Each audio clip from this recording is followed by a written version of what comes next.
All right, everybody. So thanks for being here today. What we're doing is we are going to be live streaming a thermal drone search of the area that we're currently in. So we are going to be using a high resolution thermal drone and using that to basically survey over large areas. We've been here throughout most of the afternoon making sounds, hanging out, just trying to put out a general vibe to all the animals and creatures around that we are here. And so we are going to launch tonight a live thermal drone setup with you guys, so you'll be seeing that shortly as we get in the air. So all right, Kirk, is there anything we have to do to toggle this? Yeah, I can't remember. the transition, you just tap on that and it'll go to the drone. Okay, so what we're going to do tonight is we're going to be alternating between the picture you see here and what the drone sees. We're currently launching right as we speak. To transition. So we're going to go to a transition here. So, okay. You guys should be able to see, you should guys be able to see what we are seeing. And we are launching. It's delayed a little bit. Yeah. And we are launching out there over a large marsh area tonight and maybe surveying a ridge. So just a moment, we'll get in position. And the drone pilot, Scott Burke, has a Part 107 license. Yes, pilot's license. Okay. So you can see there's actually the stream right there below. Wait, this is what they're seeing. Oh. Oh, but we're delayed also, so never mind. Well, hold on. Comment on that. Hold on. They shouldn't be able to see that. It's okay. You're delayed with whatever you're seeing. They're going to hear it at the same time you're... Okay, I'm just saying, yeah. Okay, so now they can see it. So hold on one moment, guys. So our delay then is going to match what with the delay. Okay. With what you're seeing there. The voice is going to come through later, but it's not, the whole delay on both. Okay. It's a whole delay on both. Okay. Yeah, ignore this. Okay, so yeah, we are... That's what they're seeing. Yeah, we are going to be checking out this whole area. This is a large, flat bench area, and we're low elevation. So we're really hoping that tonight we'll be able to fly over and catch some mammals hanging out and cruising some of the timber. So as you can see, we're flying over an alder patch here and some Doug fir and near a creek pathway. And we're just scanning the entire perimeter for any warm bodies. What kind of drone? So this is a Autel Robotics, one of their Pro Line series drones. It's the 640 by 512 thermal imaging model. They're second from the top. I can't remember the model number offhand. Our drone pilot would know that. 640 light 640T. Yes, the Evo. Okay, yeah, the Autel Evo 640T. Something down there. Yep. It's quite a powerful setup. I see a small animal down there. Right. Okay, cool. Can you zoom in on it? Oh, yep, I see it. Something down there. I don't know what it is. It ain't like a squatch, probably, but... Yeah, it could be a mountain beaver, it could be a real beaver, it could be a raccoon. We're moving on now.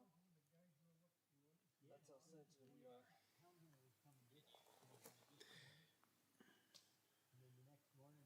What's really cool is that even though, it's the winter months, getting out like this, especially with a thermal, there's a huge advantage because there's not much foliage and debris to get in the way of seeing the ground and any animals on the ground, especially in alder patches or anything deciduous.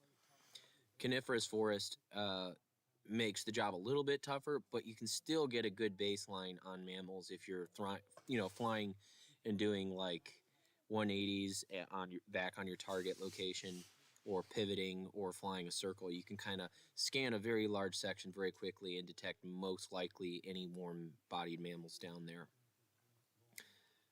Are you flying, Scott, are you over the marsh now?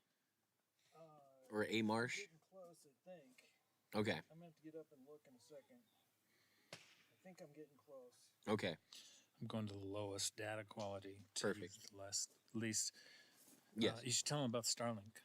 Yeah, so the way we're doing this is we're broadcasting via Starlink and then streaming it back to YouTube via an external feature, and that's why we had some hiccups with the audio and some other things. We've been testing the past couple days to make this possible.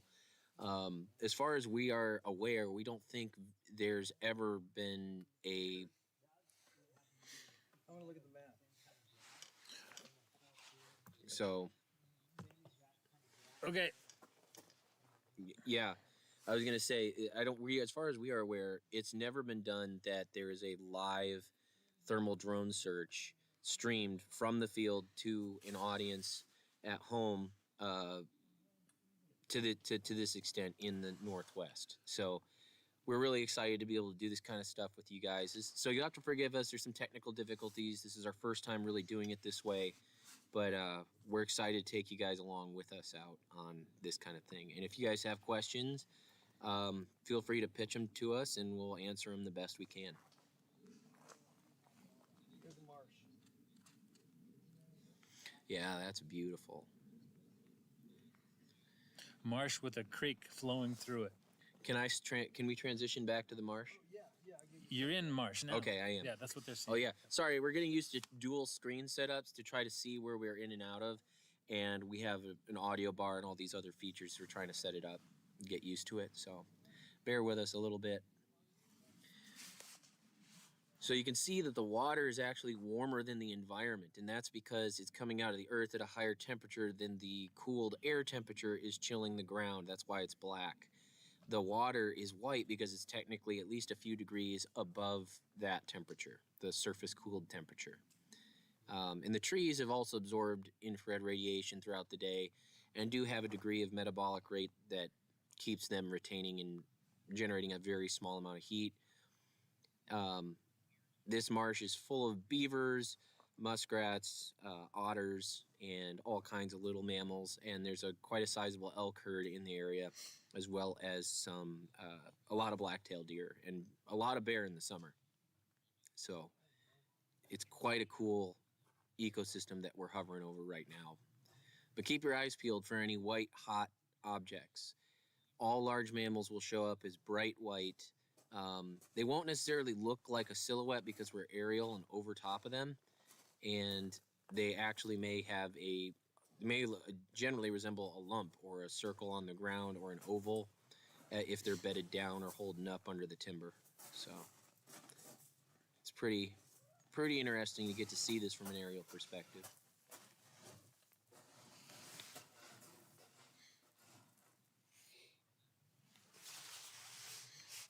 You can see we got Chris Spencer joining us here. Well, you can't see him, but he's here. Oh.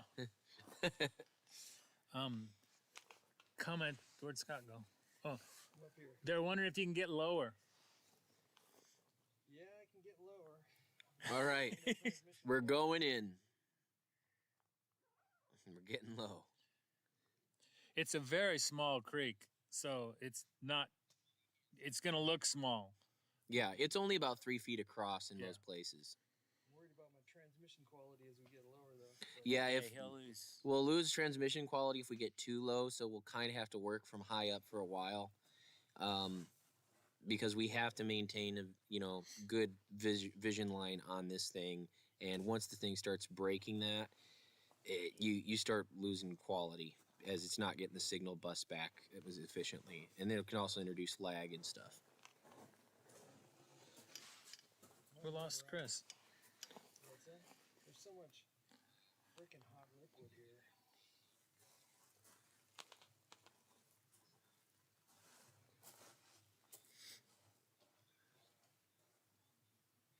Yes, we do have a true currently in our immediate vicinity, and we have some trues strewn about within a couple miles, surveying different drainages to potentially catch anything coming down the area and back around our camp area, like the immediate location. Hopefully catch them traveling this direction. I don't see anything on the creek, though. Yeah, no, we do try to. That is a goal of ours, is to try to get closer to timber. But surveying the marsh to showcase you what how this thing visualizes the world and what animals are in the area. We're using this marsh for demonstrative purposes. We do plan on flying more so later in the evening over more thick timber and seeing some areas, like old growth forest and stuff like that. But we wanted to give the audience a perspective of distance and what's going on and how to interpret thermal imaging if they're not familiar. And the marsh provides that opportunity. Plus, it's helping the pilot get acclimated right now. Yeah, getting used to this all in these lighting conditions is a little bit challenging also. So, but yeah, trying to get bearings in a new area. What is it? What's about 35 degrees out here? Yeah, it's about 35, 34 degrees. It's pretty cold. All right, what's Scott? Transmit. Switch to you guys. Okay, switching. Oh, Or you did. I forgot the code What? when he wants to switch off the map. Just say switch.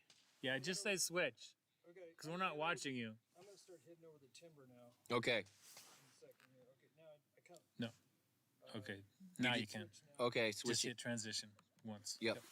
All right. So we're going to start buzzing timber. So you'll be able to see down into the wood lines and thicker areas as we get more in that direction. They want to know how high Scott was going. He can't go any higher than 400 feet Above right? our launch location. Yeah. We're currently kind of around. We're just over 1,000 feet right now in elevation. So we're trying to stay low because that's what the elk are doing. Lost sound again. No, we didn't. Did we? Are you guys sure you can't hear the sound?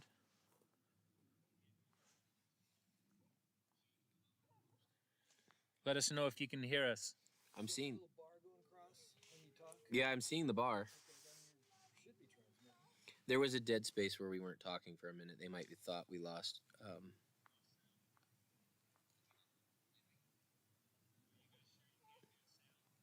Yeah, I just heard your voice. Yeah, no, they have sound. Okay, thank you. Yeah, You're good. All right. awesome. Awesome.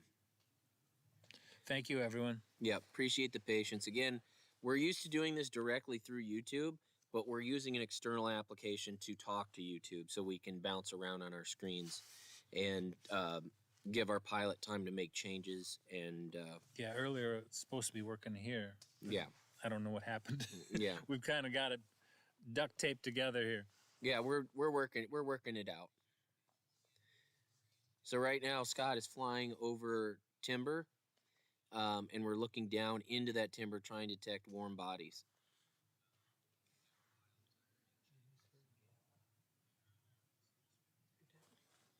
I think I do hear me. I should be in the area. I'll keep my eyes. Sometimes we're just not talking. Yeah, because we're trying to take in the image and see what our pilot's seeing. So, but yeah, any questions, guys? Anything you want to know? Yeah, like in this section here, we're actually flying over some older growth right here, pretty low.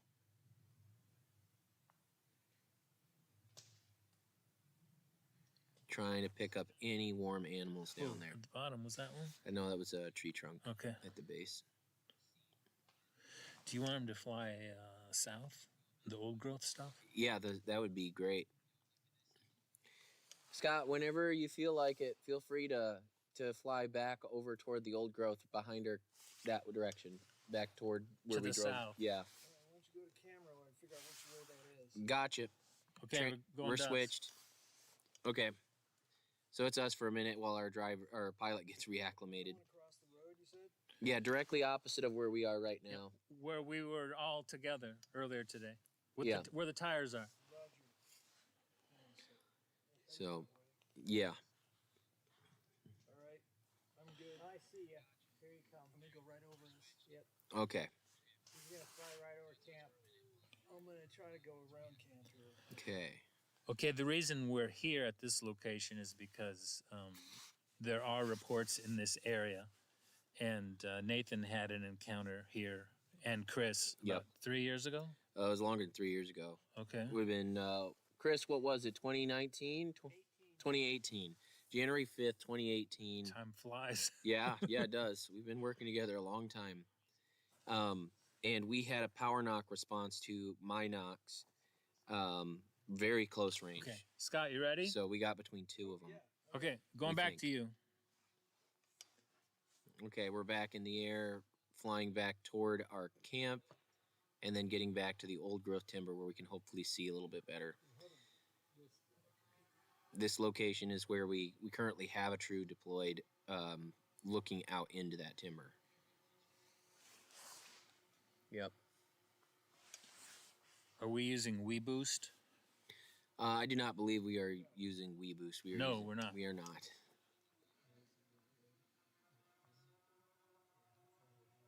Another question is what drone we're using. It's the Autel Evo T4. 640. It's 640 resolution in thermal. Obviously, the daytime camera's better. Noel says hi to us. Noel Oh. Barbash. Hey, Noel. Long time no see. We're up here, still doing our thing.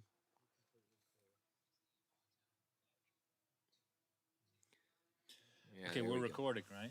Yeah, we're recording. Okay. Of course, we're recording. SMG wants to know what our plan is if we see a Sasquatch. Well, when we see one, you're seeing one, hopefully. But yeah, what are we gonna do when we actually get good footage? Obviously, we're gonna log the geolocation. No, yeah, tonight on the I know. drone. Okay. But we're going to log the geolocation and then try, obviously, if we film something of interest, we're going to go back, try to pinpoint the exact spot, and try to figure out how big it was, where it went, maybe try to find a trackway and key in on that. We can actually leave pin marks on the map and locate where our target was and go back in the daytime and find usually within like 20 or 30 feet of where it was and try to go out from there to get good trace of spoor and such. Hey, can you guys switch for 1 second? Yep, transitioning. All right, pilot's making another adjustment. Forgot to start recording. Just checking the map. Looking good. You can switch back. Oh, Okay. No, Boyd's saying hi to us. Hello, Boyd. Hey. So, yeah, it's really exciting to be able to do this with you guys live because it's not, I don't think anyone's really done this to this extent yet. So we're trying to bring you guys, just like with the True technology, to the latest edge of taking you with us the best we can. And this is kind of a new step for us, to those just coming into the chat. So bear with us a little bit as we're trying to figure this out ourselves, like how to bring you into the picture of what's happening. Way up there. I'm as high as I can go. Okay. I should be high. You should be good. Yeah, there's something flashing on the screen. Yeah, that's recording. No, it's telling me I'm hitting maximum altitude. Okay. That's okay. There we go. I'm good. I just want to make sure I'm as high as I can get because Corey's higher than us.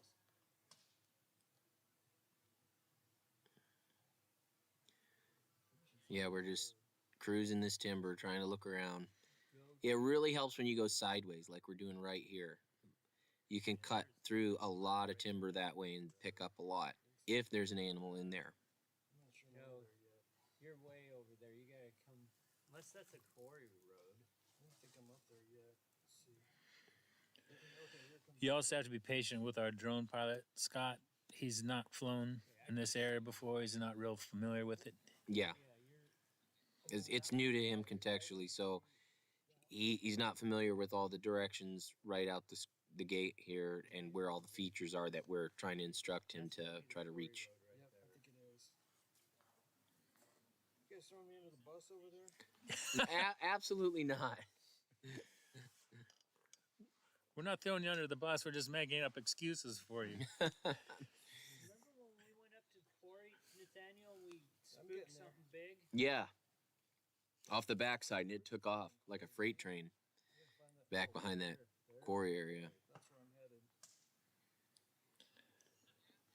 Comet for the Win says hello from Winnipeg. Hello, Comet. Oh, did we get a target? Yeah, what is that top left? In the middle. Oh, I see it. I see it. We have a warm body. That's a warm body of some kind. That's sizable. That might be a deer or an elk.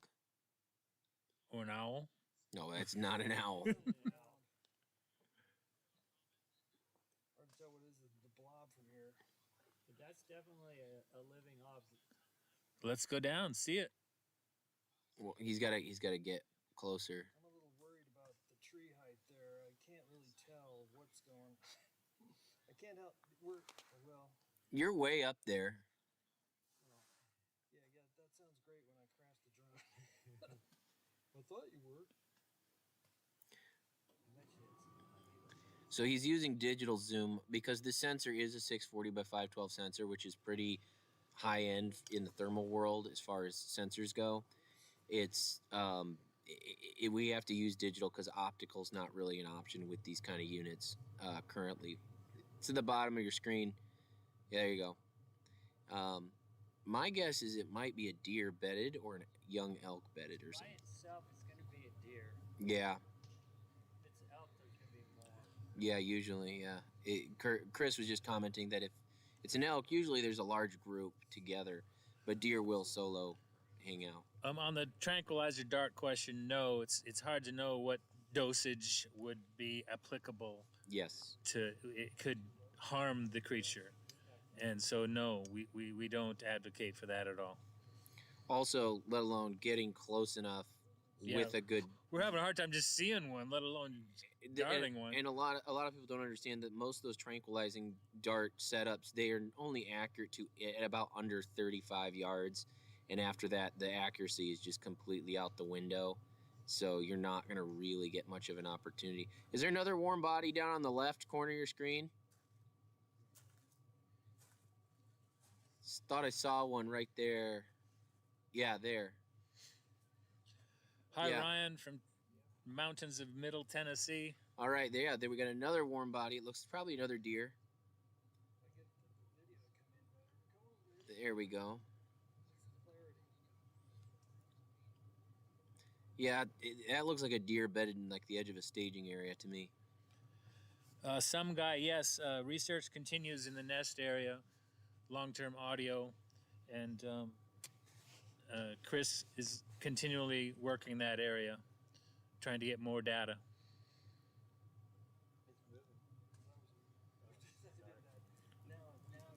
Yeah, we can see that. Yeah, it looks like it's all curled up. That's what our pilot's saying. It's probably a deer bedded in there. That looks exactly like where a deer would like to hang out. Little staging area like that where it can catch air drifting through. That's awesome. But you can see, again, people who say that you can't use thermal in the northwestern environment, you can. It takes a lot more pivoting with the camera to pick up a target. Yep. It just takes a lot more pivoting on the target or on an area that you think may hold a target to identify and key in on it.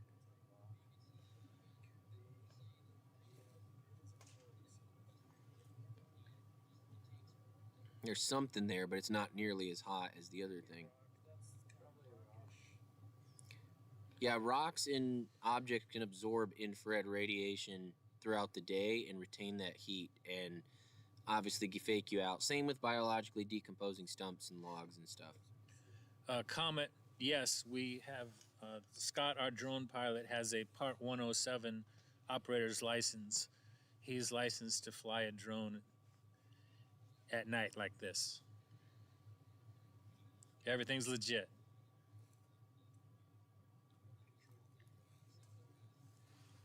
Someone else could also fly a drone if Scott is present and can take over. Yep. And so Chris is a drone pilot as well, but he does not have his 107 yet. But if Scott is standing next to him or is close by, Scott can or Chris can go ahead and fly in these conditions as well, as long as Scott is there to take over the drone if he needs to. Those are the regulations. And guys, be sure to, if you guys want us to keep doing stuff like this with thermal drones and latest technological developments, be sure to like her videos and stuff. It helps us like know from our analytics what people want to see and what they're enjoying of our research, so we can bring you guys stuff that you really would, I don't know, rather watch.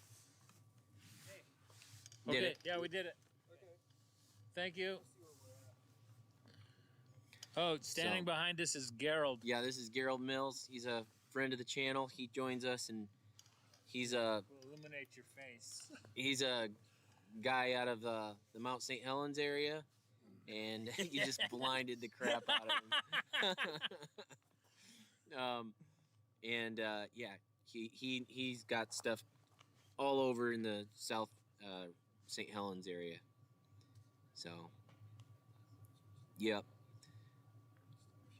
Trying to, we're working on getting our pilot reoriented again. He's doing his best. So, Hello, Quarter Lotus from Southern California. Thanks for joining us.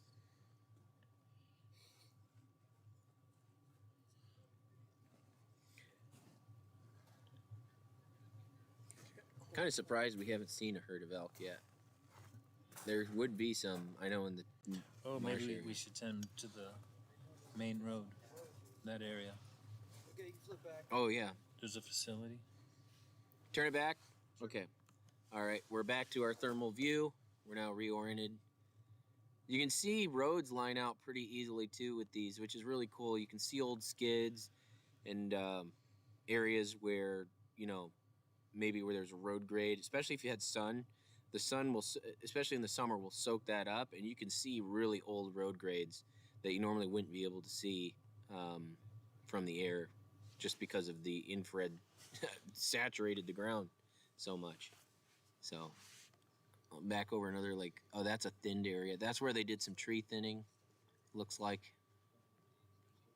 Or it's a marsh. It might be a marsh. I can't quite tell. Again, we're viewing a tiny little screen on the right of our other screen to try to see what you're seeing, because our pilot is away from us about 20, 30 feet, and he is operating the drone from a height position so he can stay locked onto his drone.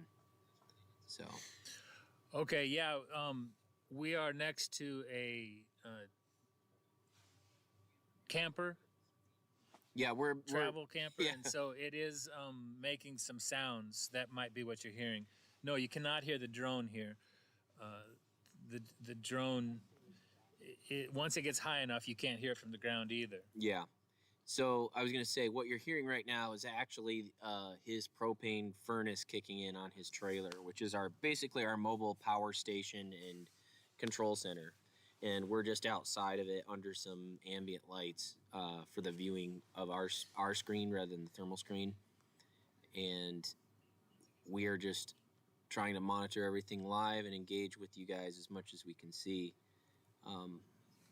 Yeah, and there's a little bit of lag between getting to our comments and stuff because we're streaming up and down. Switching, switched. Okay, so we're back on our screen for a minute.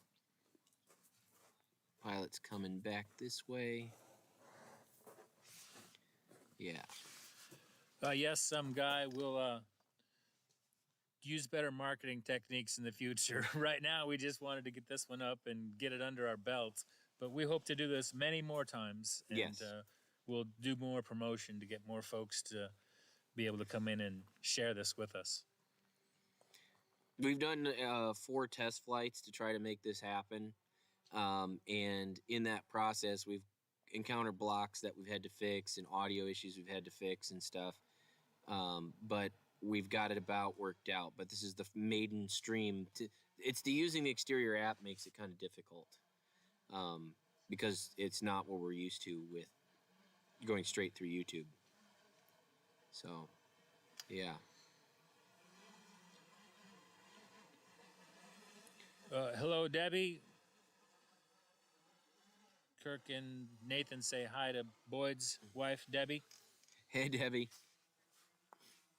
Her burgers are amazing. Had them in New Mexico on that BFRO expedition. It was good. Mike Blinn from Toronto, Canada says hello. Right back at you, Mike. The weather right here now is clear. The stars and the moon are out, but it's dang cold. Well, at least cold for us. Not Minnesota cold, but it's about low 30s right now. All right. And the drone has landed. Yep. Doing a swap, I think, on the battery, if I'm not mistaken. Yeah. And then we'll be back up in the air shortly here. Oh, Gerald getting some shout outs. Nice. Gerald, you're getting some love over here. Chris here's just trying to bug me here. Chris Vincent. Oh, yeah. You know Chris? Yep. All right. Oh, is he that guy you were saying all those Yes, bad we- things about? He's asking Just about the teasing. bones. Yeah. Yeah. That's the other reason we had to do this app thing, is to maintain the stream. It helps us be able to swap the batteries on the drone and then reconnect and then launch again.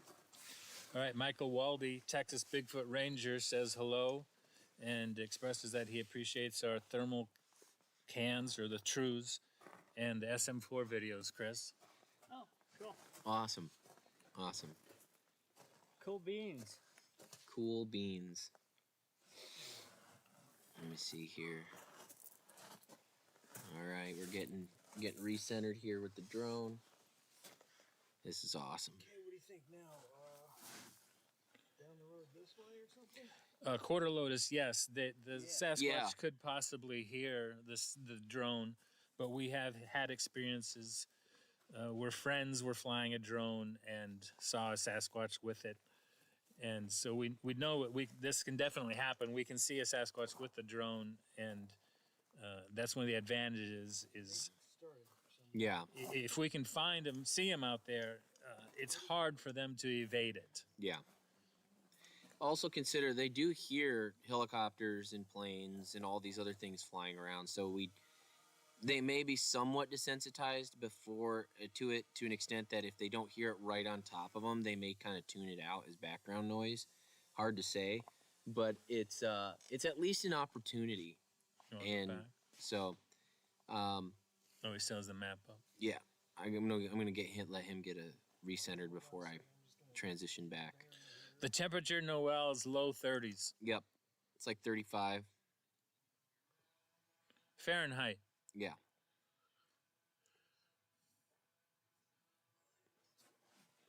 Oh, thanks, Ryan, for the compliments on the audio that we've recorded and shared on our channel. Yeah, we've got some good ones. I'll have to agree with you. I'm quite happy that we got those recorded.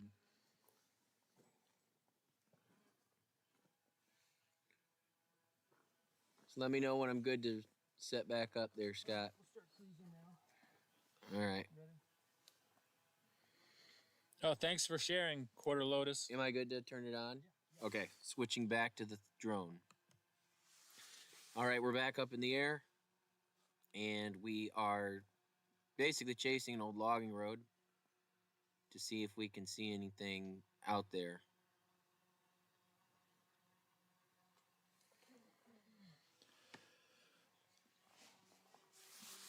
Have we ever seen any orbs or UAPs, Ryan? Yeah, we've seen some weird things, some weird lights, but we don't necessarily associate them with Sasquatch. We think that they're a different thing. Yeah, I'm convinced that there's some other kind of phenomenon that just occurs in areas where humans are not as often in those areas. We haven't had any direct correlation to the two that we can find. Have we ever seen like UAP stuff? I've seen twice an unidentified flying object, so traditionally known as a UFO, now called a UAP these days. I've seen two. One was at home in Michigan. Oh, we got a hot object. Didn't we see that one before? I don't know if that's the same. No, that's a different area. That's in the, is that in a tree? That might be in the tree. It's hard to tell. Once we advance on it, we'll be able to tell. No, it's on the ground, I think. Yeah, it's another animal on the ground. Yeah. There you go. A great idea, Central Kentucky. Bigfoot on the cell boosters to be able to extend your range out into the woods.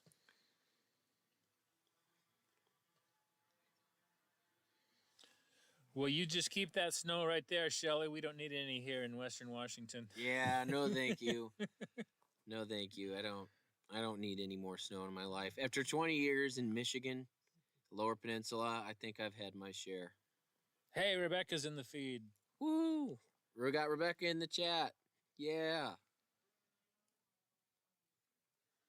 That's awesome. Yes, Jake, we were in the woods this weekend servicing the trues. And we combined it with this drone flight. Yeah, 13 degrees Fahrenheit in Manitoba. No, thank you. Sorry, man. That's like Michigan stuff. I am not a big fan of that. I hope you make it to the summer. Hi, Ronnie Hawks. Glad you could join us.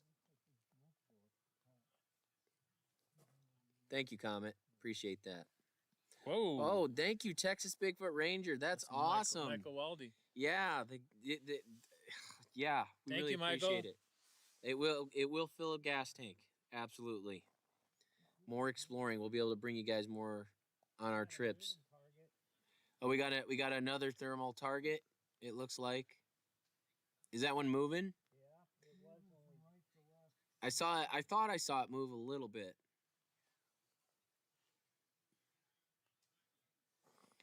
You can see how effective this is. You can just see what's alive, like, instantly.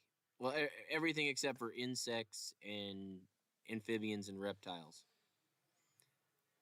Because they're ectothermic. They rely on they're cold-blooded. They rely on the environment's temperatures and to boost their metabolism and get them warm. So if it's cold, they're cold, so you won't be able to see them. But all mammals should be entirely visible. Oh, yeah. I can see it. Yeah, it's moving.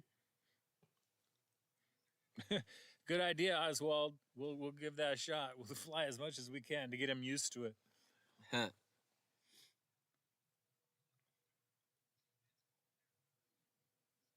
Yeah, it was moving for a little bit, but it's kind of stationary now. I think it was bedding down. And these are just animals you would not see without a thermal. This thermal blows away night vision because there's no guessing what is and isn't part of the animal. Because if you have a traditional daylight camera or a night vision, if the illuminator doesn't hit it to bounce off because it's hitting foliage or something in the way, you will not see that animal because it's obstructed. Whereas thermal, you're seeing directly the energy emitted by the object back to the lens. So there's no external, basically photon exchange and bouncing required to get back to the sensor. Whereas shadow can hide a Sasquatch. Sasquatch cannot hide from a thermal. Really nothing can. That's a mammal. Yeah, I can see it moving. Hi, Mike from Wyoming. Thanks for joining us. Appreciate it. Yeah, I think it's a deer.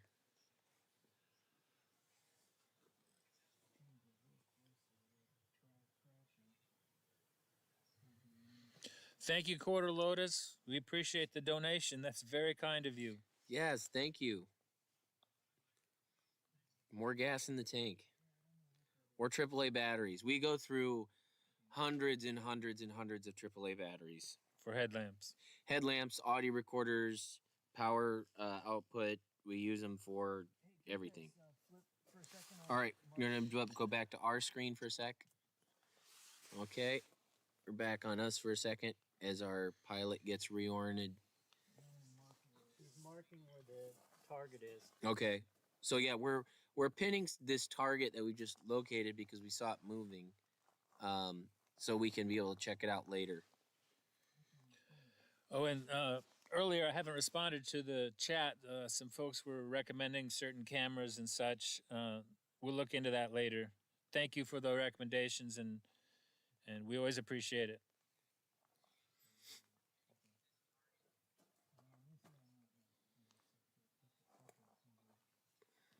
Yeah, we're high enough up that the spooking anything yeah, I'm going to transition back.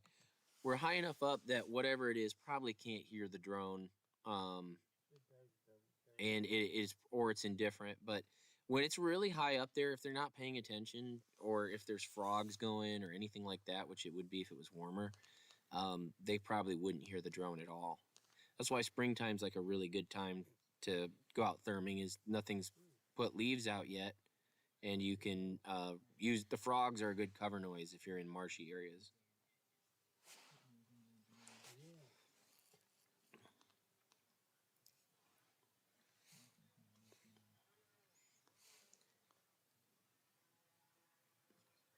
Is the fire still going, Gerald? Yeah. Okay. It's still going. Good. I'm What? throwing Which one? stuff on it. The viewers. Yeah. Yeah, we got over 130 you guys here with us tonight. It's really exciting. Thank you. We appreciate that. We really like being able to show people what we're working on and doing, and just knowing that people actually care about this, and it's not just us out here in the woods, you know, toiling to no end, and that, you know, people will actually like what we're doing or enjoy what we're doing, and that it'll mean something someday. We're glad to be able to do that for you guys and to know that people are on it. It's really cool.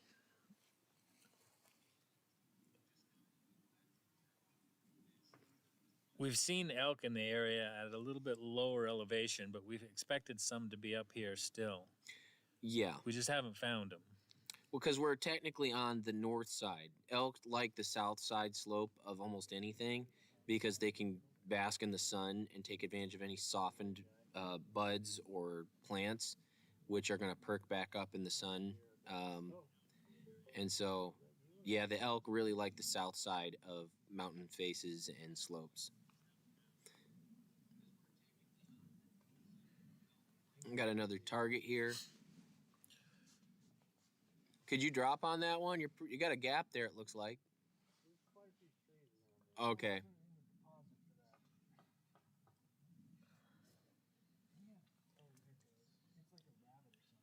Corey, the temperature here is in the low 30s. It just took off. It was a rabbit. Okay. Rabbit springing off. So as well as he could see that rabbit, now imagine a Sasquatch. Yeah. It'll stand out. I think a Sasquatch is going to show up a lot better than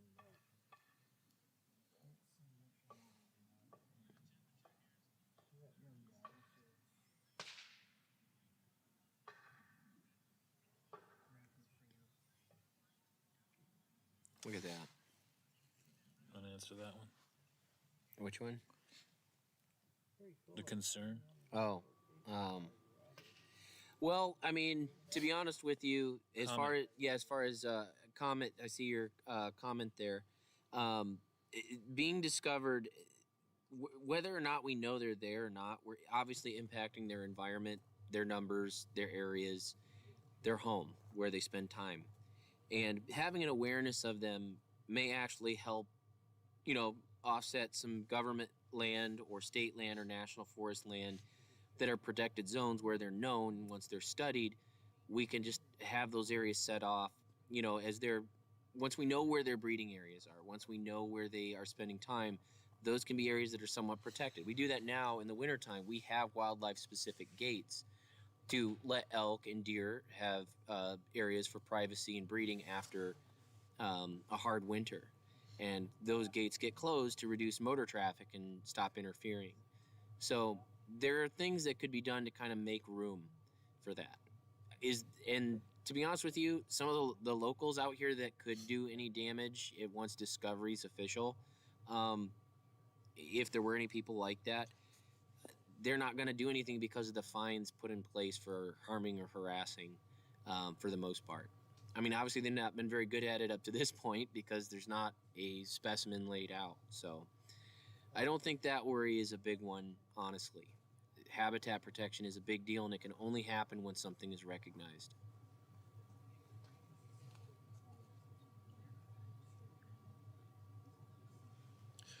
Central Kentucky Bigfoot is commenting that all the heat signatures we've seen are solos. Why do you think that is? Well, black-tailed deer, especially this time of year, bucks will start to rebachelor up, and then does will be fractioned out.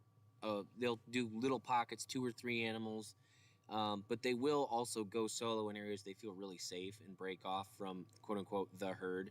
Deer will herd up or break up, and it's pretty common this time of year. When there's so much lichen and stuff laying around to go after, they will just go out on their own to have their own little patch of area and bed down. Bucks are So solo right now too. yeah, most of the bucks are solo at this point.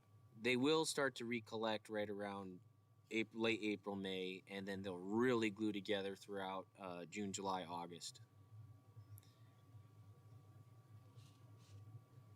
Do you know anything about Yeti from Bergendorf? No, I'm not familiar with that actually. Might have to look into that later. Bergenhof. Yes, okay. Oswald Grimsvault sent $10. Cool. Yes, Awesome. I was just about to get that. Oh, sorry. It just popped up on the screen. Yes, thank you, Oswald, for the contribution. Most appreciated. Yeah, they certainly don't make it easy, man. They don't make it easy on us. We got to really put in the effort, get some mud caked on our pants, and out there in the cold and be a little wet from time to time. But it's worth it when you get that experience and something happens and you get some good evidence like a track or some audio or maybe even a video. And hopefully tools like thermal drones and trues can be the next stage in research. Big Brick, yes, we do use lithium-ion batteries, LiFePO 4 batteries to be specific. And that's how we're able to get the duration of time in the woods without having to service them. Yeah. Our first models are lasting 13 days, so we service them every 2 weeks. But we now have models we're slowly switching over to that will last 28 days, 4 weeks. It's just a matter of using components that draw less electricity and then using bigger batteries. Switch over so we can show Okay, going to transition back to our screen. Yeah, little critters at night. Like a lot of the varmints actually should be out and moving around, like raccoons, possums, and stuff at this time. They start being really active at dusk. But in these kind of cold conditions, many things are just going to hold up, and the temperatures dipping this low. They're just going to hold out and mosey around at the at a better time when the it's not all super bitter like this. It's the temperature's plummeting. It's getting colder yet.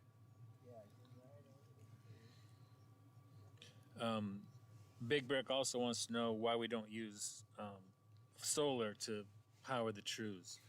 So I have some designs for some private property type use trues where and when I say that I mean like where they could be, you could do grid tied or you could do solar, so they could be independently used of a structure.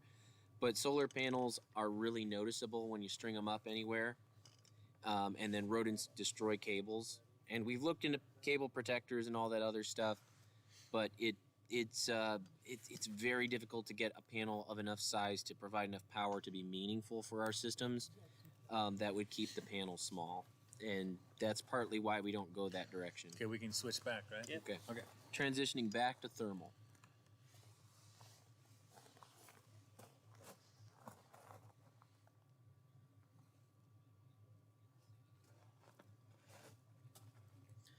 Thermal is an amazing tool. You really can see even small animals with this thing from the sky.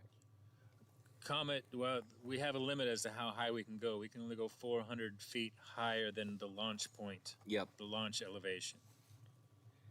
Doing it, got to be legal and do it the right way. Oh, we got another hot spot. Got another mammal. That's probably a rabbit. That took off. That's a rabbit.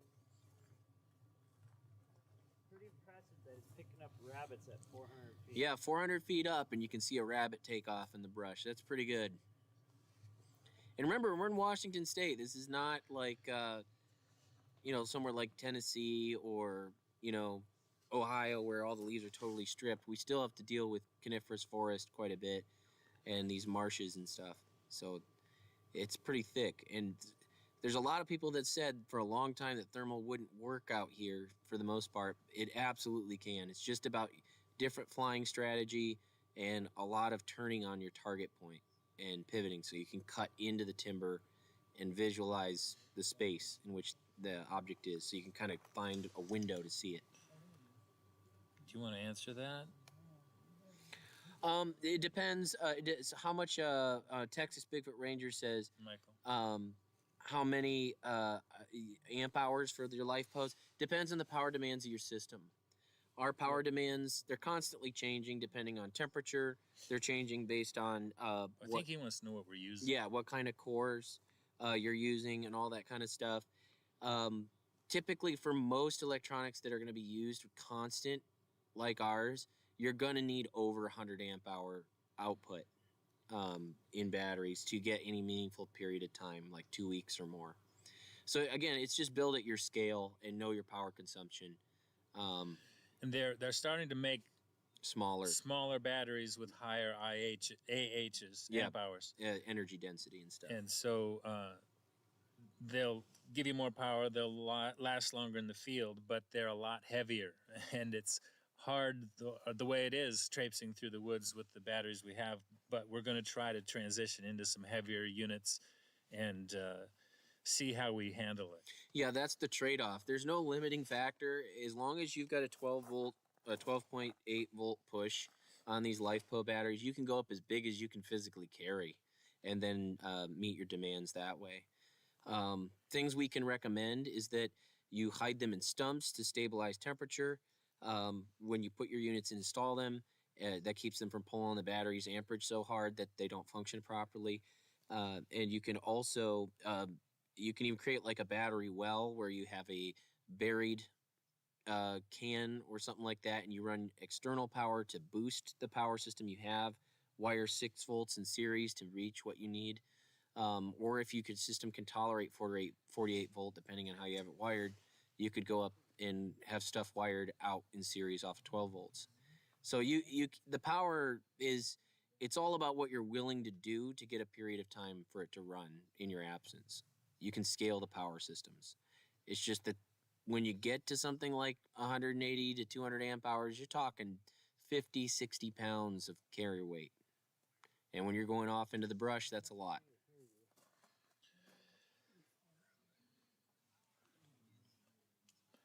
Springer Mike, no, we're not going to fly until early morning. I think Scott only has 2 batteries. So, no, we've already used 1 battery and we're quite a ways into this battery. I don't think we're going to be flying much longer, no. Audio recorder that we're using from Jake 7X. We use a lot of the Olympus recorders and Sony recorders. Like the Sony PCM M10 is the best audio recorder in my opinion for personal recording and toting in the brush. It has excellent audio quality. 60-hour battery life on 2 AA's, if I remember right. It might be 4, I can't remember. And a fantastic microphone pickup and array and great gain control. Olympus LS7s are great. And then for long duration rigs, custom builds and stuff, little things, the Olympus 720 DM is awesome, as well as some of the Tascam DR08 and DR05 models. Those are good for field recording. Springer Mike, also, the most active times we found in Western Washington, the areas we researched, seem to be May and definitely August. August is always the most active. Yes.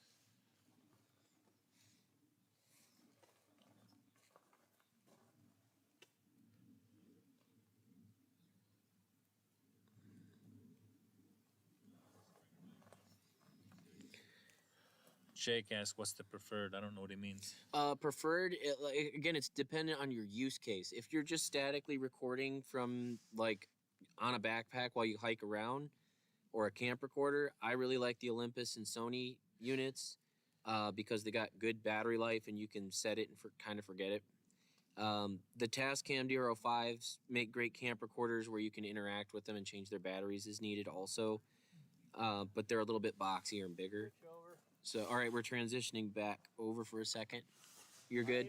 I appreciate Wildlife Acoustics SM4 full-size and Yeah. SM4 minis. Yeah, Chris is there talking about his long duration specific built units that are by a company, as he just mentioned, Wildlife Bioacoustics, the SM4 and SM4 Mini. Those would be specifically used for, you go out into the woods and you leave it behind and it records for like 30 to 50 days. SoCal Squatch has joined the chat. Oh boy. That guy.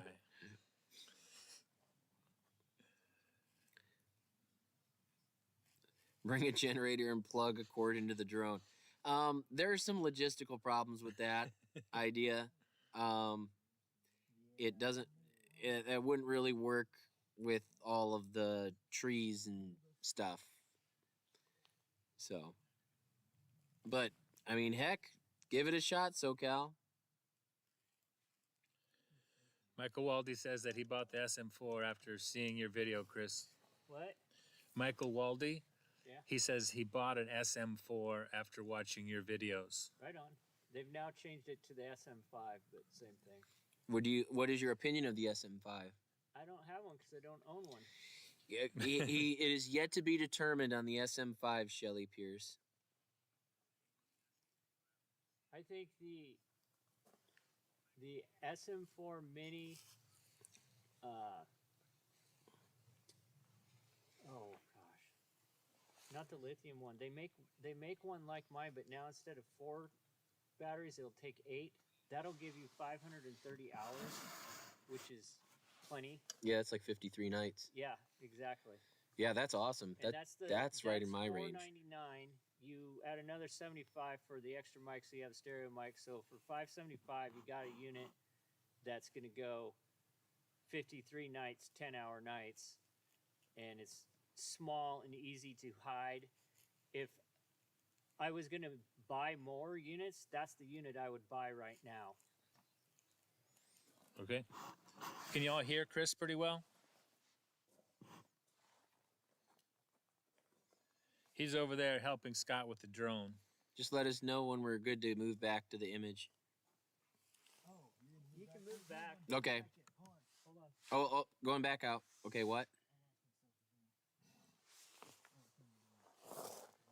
Shelly says the SM5 is available for pre-order. Oh, yeah, it's so new. It's so new. SoCal Sasquatch says he bought a Honda Ridgeline after watching our videos. I'm sure you did. Hold back. He's going to be coming, but Are you switch back? switch back. Okay. All right, so we're coming back in. I think we've tanked this battery, if I heard right from our pilot. Just How many about. more batteries do we have, Scott? I only have 2 more, actually. Oh. I misspoke earlier when I said we only had 2 batteries. Apparently we have more than that. So this flight may take longer.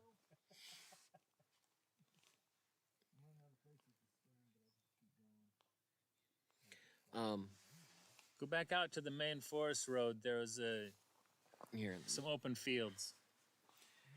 Okay, Jennifer Arnold 4780 says, "How long have you studied this particular area? What is the best evidence you've seen there?"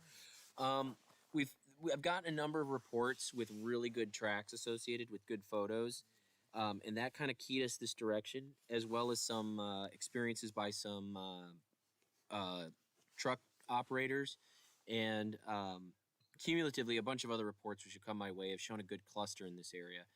And so I started mapping the data for time of years to when these events were occurring, and we've been spending time in here ever since. Got it. So, okay, moving back. And so we came in here back in 2018, me and Chris, as I was preliminarily looking into it, and we had an experience almost immediately. I think my 3rd time out here, we had a very, very close approach after doing some wood knocks, and that's on our channel. It's under our shorts, and we also have a video called Caught Between Them, I think, on our YouTube, where we cover that whole encounter and play you the audio. But we had a good knock experience where one approached us, power knocked, and then another one down below us we seemingly think broke a limb in response to me vocalizing, so like immediately.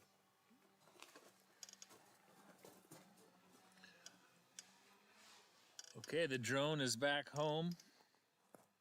So you have to stare at me and Nathan for a little bit longer. Yeah, drone battery swap. Geo tracker. I love those things. Yes. That's Boyd rubbing it in. That's love. all I drive. Well, that was my first car. Was 19. Well, his was a Geo Tracker. Mine's a Chevy Tracker. Yeah, he is. But a Chevy. now I have a Suzuki Vitara, which is the same thing. Yeah, basically. I call him my woods beater. I just go out in the woods and I'm not afraid to scratch it. And it can turn on a dime on a narrow logging road. And I love the thing. Yeah, Springer Mike, yeah, we've recently figured out how to do this. So we plan on doing a lot more of it with you guys here as time goes on, if people really enjoy this. And yeah, so more to come. And then we got Cloud Dust 100. I'm a Sasquatch field researcher from British Columbia, and I really enjoy your videos. Thanks. Oh yeah, thank you. We are glad to bring you guys along with us. So yeah, welcome and thanks. Are we swapping batteries? Thank you, Rebecca. Yes, please. Okay. The crowd seems to like it. We'll just keep going. Thanks, Scott. All right, you all need to really appreciate Scott Burke. We need to get him in here somehow. Yeah. Show his mug. Yeah, get the pilot to drop by real quick and say hi. Yeah, come on over, Scott. You're gonna have to kill your headlamp. No one will see you. Here, I'll shine a light on him. Yeah, this is Scott Burke. He's our drone pilot. Been rolling around with this guy since 2015, and before that for Kirk. So, yup, All right. keeping it real. Scott is the drone pilot, making all this happen.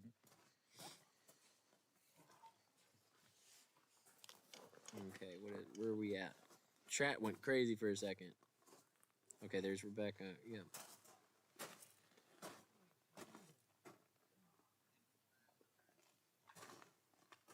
Yeah, you responded to Cloud Dust, and then Quarter Lotus made a comment. Okay, and Scott Walker. Yeah, Scott Walker from Australia. Wow, that's a long ways away. Yeah, Harry and the Hendersons, man. It's a classic beginning for a lot of folks in this topic. Yep, it's a classic, especially that part where they're all like motionless and you see them break out of the trees and they're all visible. That's cool. Yeah, that's at the very end. Yep. John Lithgow's the actor, right? From that? Remember right? The camel soup guy and all that? I could be wrong. I don't remember. Yes, thank you, Rebecca, for adding those links. Yes. And if you could also type in that Scott Burke is the drone pilot and he has a 107 license. Okay, so about like this. Oswald Grimsvalton, 1776. All electronics have an odor, plastic bits, especially sunlight, heats parts, cables, even metal ammo boxes, paints. BF has an excellent sense of smell. Solar cells are also non-natural shapes. All of that is absolutely true, but you got to remember there's also the consideration. There's a lot of trash in the woods as it is, unfortunately, and so there's already cross-contamination, and they do seem to navigate around, the Walmart bags and the balloons and stuff. We don't necessarily know that they could differentiate between all those things. Yeah, it's amazing how many helium balloons we find in the woods. Yes. But to specifically comment on... that don't have helium anymore. Yeah. To comment on the sense of that they could detect this stuff and avoid it that way, there's not really they don't have a long snout, right? They don't have a massive olfactory organ setup. And so the chances of them having and when I say good sense of smell, like on the order of a bloodhound or something otherwise snouted with all the additional space for the additional organs and the density of those sensory perception nerve endings, it's just not really there in their face from what we can tell.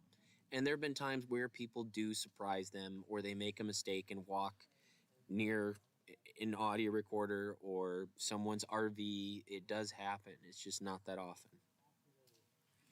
So, Scott Walker, we're using thermal with our trues and with this drone, and so thermal doesn't see the color; it just sees the heat. Yes, thermal does not register color. It detects basically. So, like when you heat up a piece of iron in the fire, it starts to glow. That's because it's crossed from one end of the spectrum of deep infrared energy that's non-visible.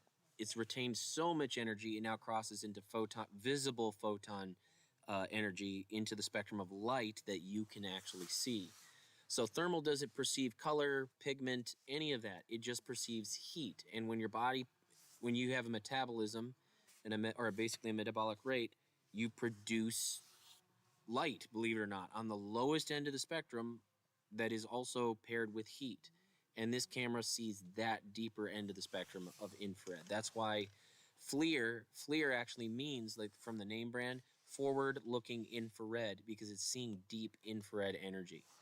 So it's not picking up on the light that comes from, a headlamp and bounces off of something and sends it back into your eye. It's just like a sensor. Over, Scott? It's picking up from a sensor, right? The sensor directly to the object. So we're back in the sky and back over the roads. Oh, we already got a target there. Mike Springer, Chris, I think, went over to the campfire to get warm. Yeah, it's pretty cold. We're sitting by the RV freezing. Yes, the SMG LZ1ZP. Yes, the smell of cooking has, according to reports, brought them in, and we've cooked food and had encounters afterwards. We can't draw a correlation directly, but the smell of strong, like bacon odors and stuff like that, or salmon, that may in fact play a very significant factor.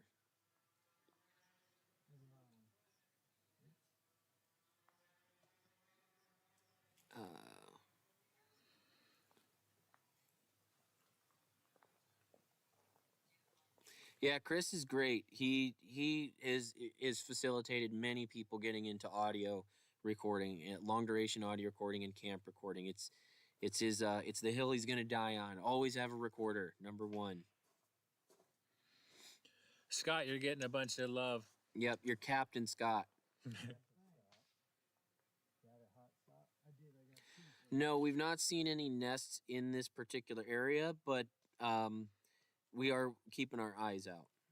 Jennifer Arnold, 4780. Would we ever come to Australia?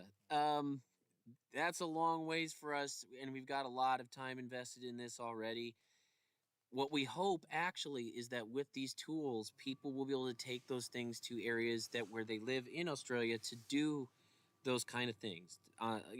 Individual research groups will start cropping up, seeing the tools and the ideas presented here, and adopt some of the methods and do it themselves. That's partly why this channel is called Study Sasquatch. We want other people to see this and study Sasquatch.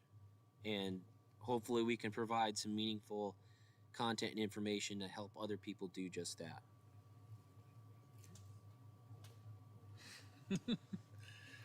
Chris, you're a rock star. I am? Yep, that's what John John Taylor says. Oh, thank you. And there, SoCal Squatch, I did some talking. Yeah.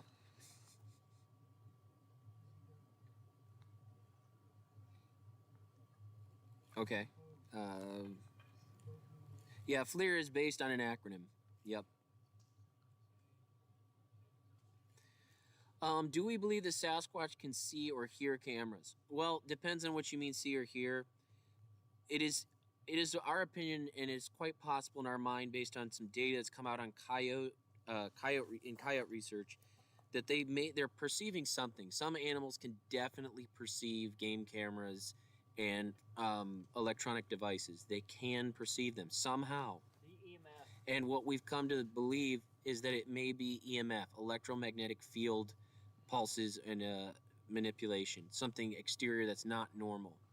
And they may be sensing that energy and picking up on it somehow. That may have something to do with the sixth sense. It may be some specialized nerve tissue that we aren't aware of on the body. We don't know, but there seems to be something to it. Scott Walker, we don't know if there are any Bigfoot still in the Bluff Creek, California area. We don't research there. We know they're definitely here in Washington, Western Washington, Central Washington. And so that's where we maintain our focus. We have friends from California who say that there's still activity down there, but we're really not the experts on that. You'll have to refer to Jonathan Easley. He's done a lot, also known as Western Bigfoot Exploration. He is a YouTube channel, and he's spent quite a bit of time in the Bluff Creek area and has had some unique experiences. So, You see the flying hot object? I was looking at a comment at the moment. There was a bird. Sounded like a bat or something. Might have been a flying squirrel, but I don't think it was. Okay. I'll have to refer to it later. I did not see it. It was a UFO. Yeah, I don't know about that. UAP. Scott Walker, myself personally, this is Kirk. I do not believe that there was a massacre at Bluff Creek. I think that's a pet theory by somebody. It's a stretch. Yeah. So yeah, I don't think that happened. How much does a thermal drone cost? It depends on the resolution. The 388 resolution models, which are lower quality as far as resolution, obviously the image quality, those are like in the 2,000 to 3,000 range, and then when you start getting up into the 640, it's upwards from there, 3.5 to 6, and you can go way up depending on the quality of drone you get from there. On the EMF, it's possible they feel it or Yeah. it's potentially even see it somehow. There's a cloth material that hunters use called a hex suit, HEX, and many of the hunters who wear those swear that they block their body's EMF, and animals that they're hunting will walk right up close to them. I believe it's HECS. Oh, is it? Okay, Yeah. HCX. Okay. Oh, we're camping and doing the drone survey. We're doing both. We're on site. Yes, in the plan, the group activity mentioned from Oswald Grinsvoln, 1776. Yeah, we do plan on being able to do this within group setting, outside of situations like this, as a live broadcast in the future. Yeah, definitely.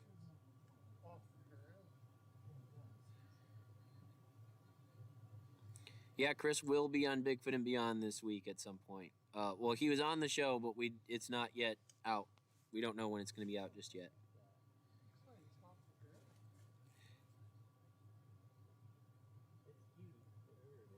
You can answer any of those if you want to. Yeah, Scott, regarding Mount St. Helens, Ape Canyon, we research close to those areas. Washington has a lot of forest, and we know some areas that seem to have a strong history of activity that we've experienced and others have reported. So we try to focus on those locations. We're near Mount St. Helens and Ape Canyon, but we don't necessarily go to those spots. But they are rich in report history as well.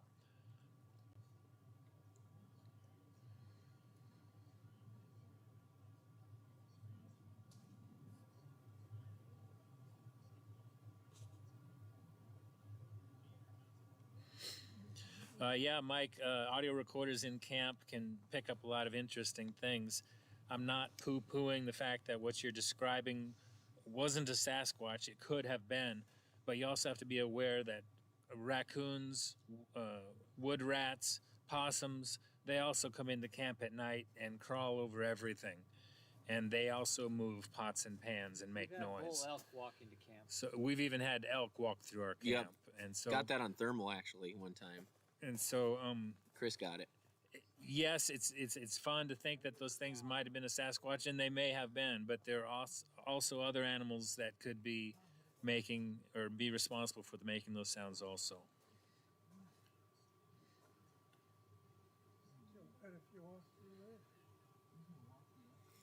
No, I've never seen anything about poachers looking for Bigfoot. I've not gotten. I mean, I've gotten reports from people that had admitted to poaching when they saw one, but not like poachers looking for Bigfoot specifically. No. Mike, go ahead and send that audio to Chris. I'm sure he'll give it a review, let you know what he thinks. Thanks for Texas Bigfoot Rangers. Appreciate it. Have a great evening. We're gonna be here streaming for a little bit longer with you all, and we'll see you on the next one. Flip. Okay, flipping. There we go. Drone pilot's recalibrating. Would we go live if they came in the middle of the night? Honestly, in that situation, probably not. We're going to be really focused on trying to just do whatever gets us as fast as possible from laying in the tent to having a thermal in hand and recording, rather than try to go to a phone and Right. Try to reconnect. document Yeah, it where with documentation has to the be instruments we have. the highest precedent on our list in that situation. You saw how we did. We were 15 minutes late getting this started. Yeah, technical difficulties.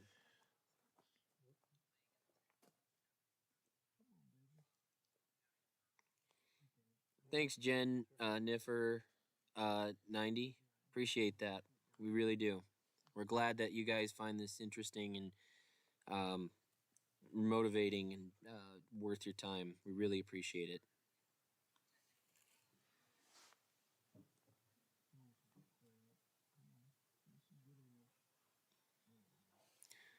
Man, that marsh and the tree line down there, that's just so cool. Oh, there's a hot object to the left.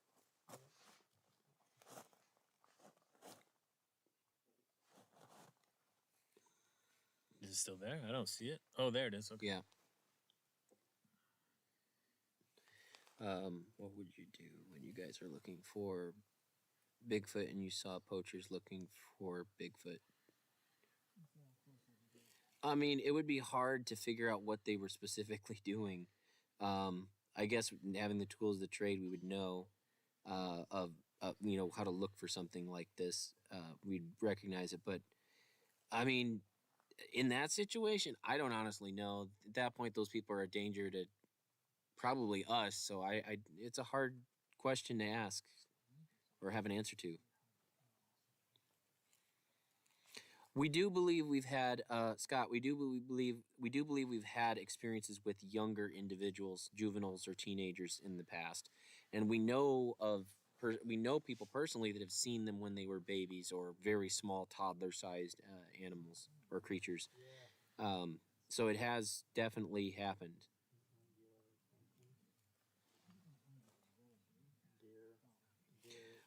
Good audio recorder for leaving in the field. The SM4 units, or if you're gonna go lower budget, like the long duration setups we show on our channel, those can be made with the Tascam DRO5 and the Olympus 720 DM, and we show how those work and how to basically construct them. Good microphones can be gotten from Kimbrough mics. He makes those. You can find him on Facebook, and he has a website as well. We can include a link. And he makes really good external mics. Scott Walker, regarding an experience with juvenile Bigfoot, I had a potential sighting of a juvenile Bigfoot, 4 foot tall creature, biped. That's featured in the video on our channel called Return to Nightmare Valley. Jennifer Arnold, thank you very much for your contribution. We Thank you. appreciate it. Mighty kind of you.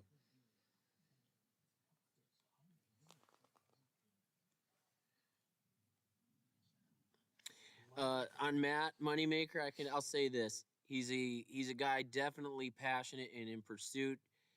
He pioneered the BFRO or the organization itself, and that really established a lot. He's a character, and he means absolutely well. I know that of him. He can be over the top for some people, but many times the guys that get things done are they're wired a little different. He's a good guy, though, from what I know. The site where they filmed here in the Hendersons was on Highway 2 around Index and Gold Bar. Yeah. Those towns on Highway 2 in central Washington. Do you need me to transition? And that's north of our area. You're good. But we know people who work that area, and he's having some drone issues. Yeah, it's coming back. And it's a great area for real Sasquatches, not just the Sasquatches in the movie. My heart better powder for you. I'm shooting myself already. Okay, Scott, our drone pilot, was a little bit nervous. He thought something happened with the drone. We're good. We were rotating around You'd think it was two deer. If you could see it, I could see it. One was dipping its head like it was feeding, Oh, okay. moving around. We were trying to get a better shot at it, and then we lost signal. Gotcha. I'm comparing this, I was kind of worried we had a problem. We cannot hear the drone from our current location. It's Well, we can. Don't say high enough and out there. Yeah, it's we can. Well, now we can. We can actually hear it. Kirk here can't hear. He's got his hat on too tight or something. I can hear it. Not when he's way out there. No. We couldn't hear it, but now. Okay. Yeah. Yep. Yeah. Yeah.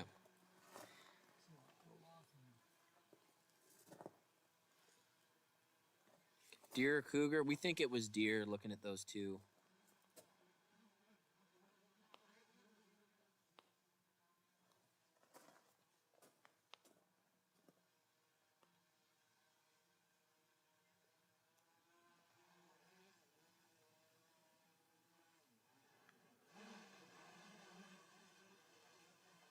Sorry, we're having some drone issues right now.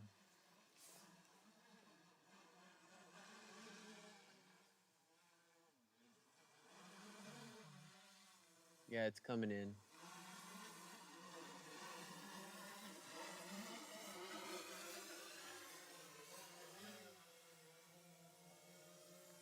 Yep, coming in for the landing. Okay, that should be it then. All right.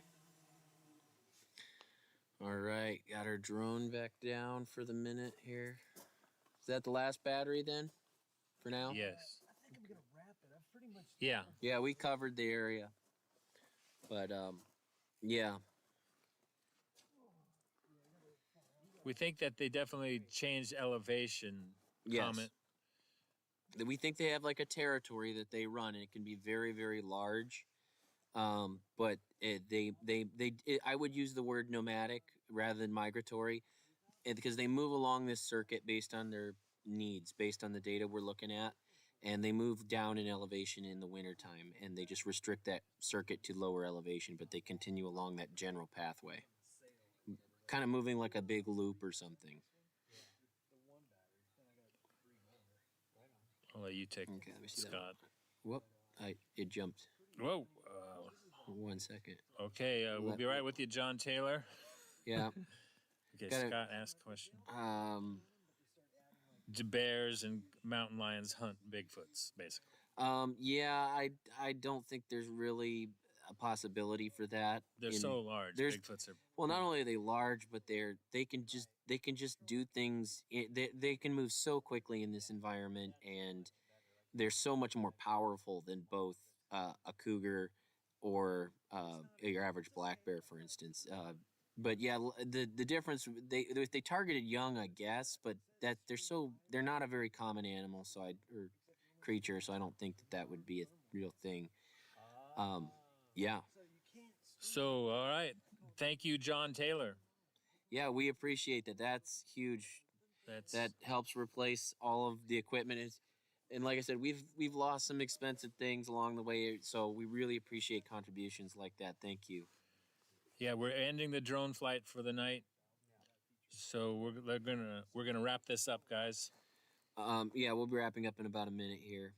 Have we spoken with Les Stroud?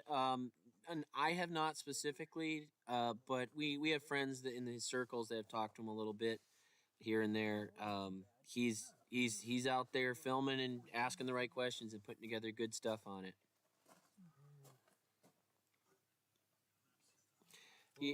Scott Walker, I'll answer the question about that they look like Harry from the Harry and the Hendersons, and as someone who's seen one of these things up close, no, they do not look like that depiction at all, not at all. They just don't. And I've seen two different creatures. So James, we're in Central Washington. yeah, Central Cascades. Okay, guys, we're gonna wrap this up. Thank you for watching and hanging out with us. Yeah, let's see here. They have like sensors down, up, forward, back. It's like it says it intelligently flies through the trees. Thought a lot about Would I trust that? Yeah, our current model Springer Mike is that they're nomadic to the sense that they have a circuit or an area that they use, and they run that circuit constantly, and they're trying to prevent over browsing by being in a different location every few days. And they move up and down in elevation according to the resource that's available. Like if the huckleberries come in at 3,500 feet, that circuit's obviously going to expand up into that territory to hit that band and hit that resource. So they're going up and down. And then in the winter, it gets restricted to different resources. That's what we're currently seeing out of the data if we're to make our best guess. I'll answer this, Scott. Okay, Scott. Scott's question is the last one. Okay, what do you guys think of the two TV shows, Finding Bigfoot, Mountain Monsters, and Monster Quest? Bigfoot Expedition on the TV, yes. Monster Quest was really good back in the day. That sparked a lot of interest for people, and I personally enjoyed that series. Hijack did a really good job on that with the History Channel. Finding Bigfoot also really brought a lot of attention to the subject and kind of brought it to the average home household, and that was also a really good thing. And Mountain Monsters, I think it's just pure entertainment. Yeah. Unfortunately, it's a lot of it's kind of just that, and I'll leave it at that. And same with Expedition Bigfoot. Yeah, Expedition Bigfoot's kind of in the same entertainment space only. So, yeah. Those are our opinions. Yes, personally. We're not attacking anyone. Yeah. Well, thank you, all the new members, all the people watching in the live chat. We really appreciated your time. It was great having you with us. We're going to conclude that for the evening as we've tapped out our batteries, and we wanted to be able to bring you guys on this first go-around. So thanks for joining us here at Study Sasquatch, and we'll see you guys on the next one.